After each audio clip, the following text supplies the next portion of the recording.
Here is the case that brings a lot of great things never before seen. God, I sound like those TV ads from the 80s, but this is the truth. The HAVN is the new player and relatively young brand, but the HS420 case brings us so many good features and innovations that were not present in any case before. This is what I like to see, the innovation and having some to do the things differently, but did they succeed in it? Looking for affordable Windows or Office keys? Look no further, I got you covered. Head over to scdkey.com, pick your Windows edition, use my discount code LE25 to get a 25% on any Windows or Office products. Once you complete your order, after a few seconds you will receive your code. In Windows, go to Settings, there should be an Activate Windows prompt at the bottom. Click that, enter your code and wait for Windows to finish activation. To check the activation status, use the command prompt with the command slmgr.vbs/xpr and you should receive a notification that the machine is permanently activated. Once again, use code LE25 at scdkey.com. Let me put this way. This thing is heavy, it's a spine breaker, it's so heavy especially if the build is already completed. Good luck moving it around on your desk. They used so much thick steel that there is enough material here to build another case, trust me. But this is commitment here. This is HAVN delivering us high quality premium product. Yes, it costs $269, but there are cases that cost around the same mark and are way less quality. So far, everything I reviewed, this case is on the very top in terms of build quality.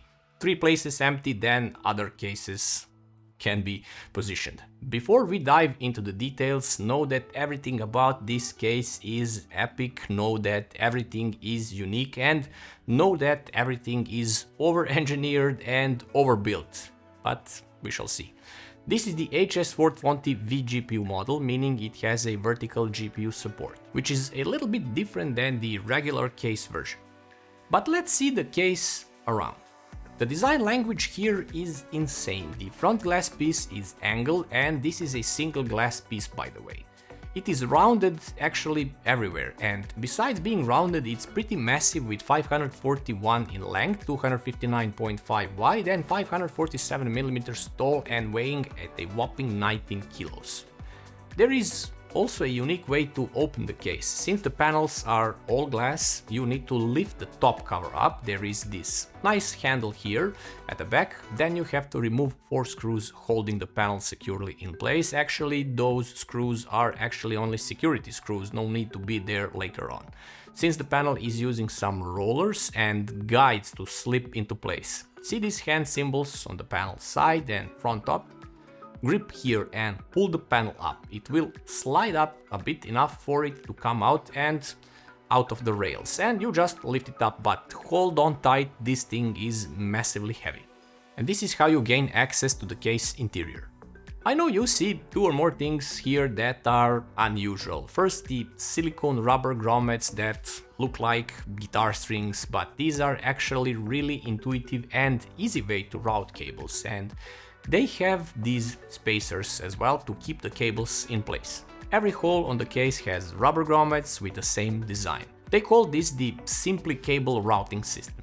But being a VGPU model of the case, you can mount your GPU vertically here. There is a very good GPU bracket included here, and this is a Gen 5 riser cable here, and the bracket can be moved further or closer from the motherboard.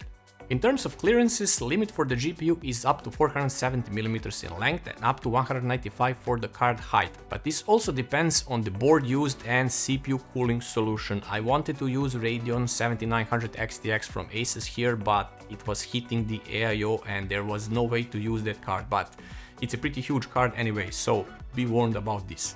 I could have mounted it in the regular way easily, since you can remove the vertical GPU bracket and install brackets in regular way behind, and thus use the GPU regularly. Anyhow, in terms of CPU clearance, in case of air cooling, it is up to 185 mm. Motherboard support here is up to 277 mm extended ATX boards and all lower sizes, but unfortunately there is no back connect motherboard support. As you can see, the case comes with 0 pre-installed fans, which is absurd given the asking price. At least 3 fans would have been nice, but I believe they did this on purpose, knowing that if you get this case, I mean this premium case, you would be getting your set of premium fans anyway. Thus we have this bracket on the bottom which sits at an angle here and accepts 3 140mm fans only. This is angled for a reason, as it comes with a glass piece here up top that goes behind it and separates the hot air coming out from the GPU heatsink and blows fresh air directly to the GPU fans. There are 2 more spaces for the fans at the rear. One is located here in the bottom area and one on top. Both of the spaces can accept either one 120 or one 140mm fan and up to 30mm in thickness. Also, the system how they are installed is excellent. It hides the fan completely, revealing only fan blades to be seen. It's worth mentioning that each fan rail, bottom, top and all the fan spots actually in the place, they all have rubber inserts to prevent vibration from the fans. Removing the top bracket is super easy, just remove the 4 screws and slide it out since it has rubber sliders as well. You can mount up to 3 140 or 3 120mm fans here up top and also up to 420mm in radiator size and up to 65mm in thickness until it starts to touch the RAM sticks. In case you want to use the Arctic Liquid Freezer 3, this is the exact thickness, so no worries there. The top panel removal is easy, as you have seen in the beginning, a handle, a tab that you pull up here and it just goes off. It has a fine mesh dust filter integrated on it and it has a big cutout so air is not obstructed on its way out. The I/O panel is also hidden up top with a rounded power button, 2 USB 3.0 ports, 1 USB-C port and 1 microphone headphone combo jack. One more thing here is the inclusion of the side fan bracket with dual purpose. In its default state, it comes with 4 storage boxes, clearly marked on each one. They support each one 3.5-inch hard drive or 8 2.5-inch drives. But if you remove this whole bracket from the case, you can see that the drive bays are mounted on the fan bracket, I mean fan rails, which conveniently supports up to 3 140 or 3 120mm fans if you want to use side fans, and up to 420mm in radiator support. Oh, and this bracket also has rubber inserts to prevent vibration. Okay, moving to the rear side of the case, there is a rear panel here. Yep, a rear panel. You can notice that this is in fact a dual chamber design, similar approach as NZXT H7 Flow had. Removing the panel is easy, it's magnetically held in place, but also secured with a screw up top. Once removed, there is a small dust filter for the bottom fan, and you can now see the adapters for 120mm fans being installed on the case. Also, this is where you install fans actually from this side, so they look hidden from the inside of the case.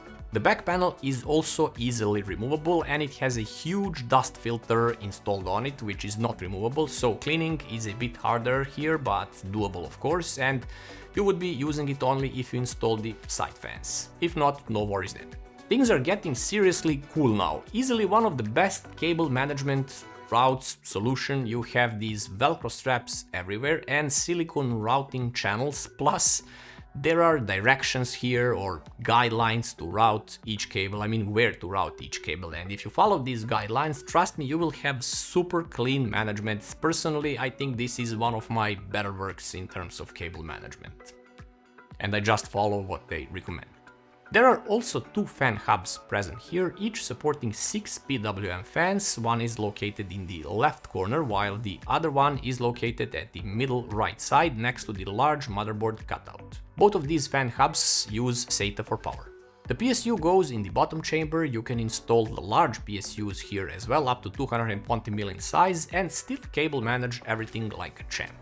You can see how the side rails can be removed from here, and you can also mount one of the drive bays behind the motherboard tray where it has the storage box. At the bottom of the case there is nothing, just 4 rubber feet, and that is all, since all the air intakes goes through these rounded holes below the glass panel, which is also where the full-length dust filter is present.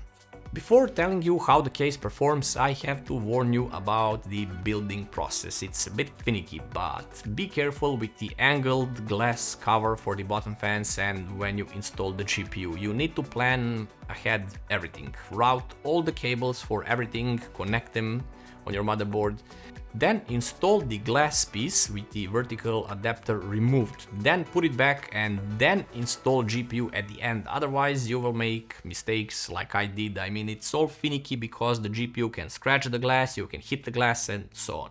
The performance is super crazy here. I used Ryzen 7 7800X3D RTX 4070 Ti Super.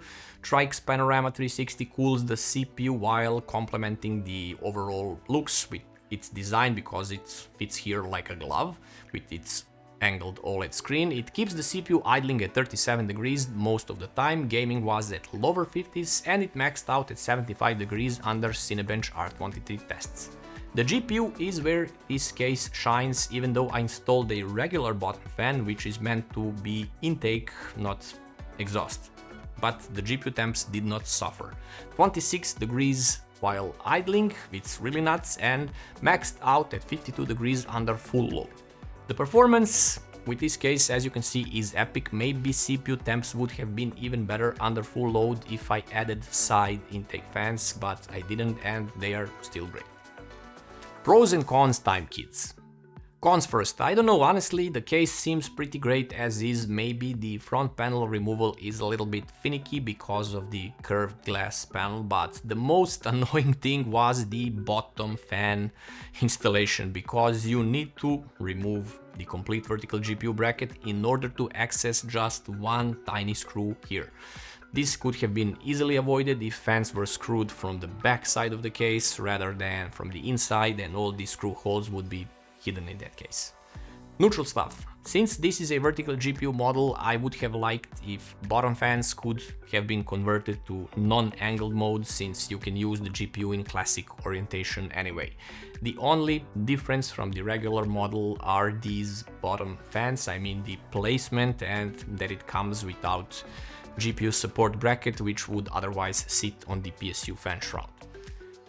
Could have been easily included in the vertical GPU version. Another con is the price, of course. $269 for the vertical GPU model is a lot of money, but considering you are getting PCI Gen 5 riser and all the cooling goodies, it is what it is. Regular model is $199 and I can live with that as the build quality is superb. Okay, the pros. Again, I don't know, everything, I guess. This is a case like the Interstellar movie. You are left confused and amazed at the same time at the end. First, the curved glass panel is awesome, zero tint to it, so you can see your masterpiece better. I like the little details, like the little cutouts they left on each panel, so you know when you align them correctly. It's a nice little touch. The cable management here with the guidelines, it is a nice touch, just follow them and you will have a super clean PC in the end. For example, like this one at the top for the AIO, you route the cables through the top and directly at the back, so no cables are entering the main chamber for ultimate clean look. They even went an extra mile, and in the accessory box you have a VESA monitor mount that can be mounted on side bracket for various VESA compatible monitors, so you can have up to 14-inch screen in your case to display, I don't know, various sensor informations like temperature and such, or simply to display some cool animation there. Performance and everything else is on another level. HAVN literally raised the bar and gave homework to all case manufacturers, but given the fact that HAVN consists of talented people that previously worked for Fractal Design, NZXT and Cooler Master and maybe others, well, it's no doubt that this case is epic and great, and you can definitely tell the influence of the design in this case. So hope you liked the video, guys. Let me know your favorite feature of the HAVN HS420, and don't forget to sub, like and share the video, and I'll see you in another one.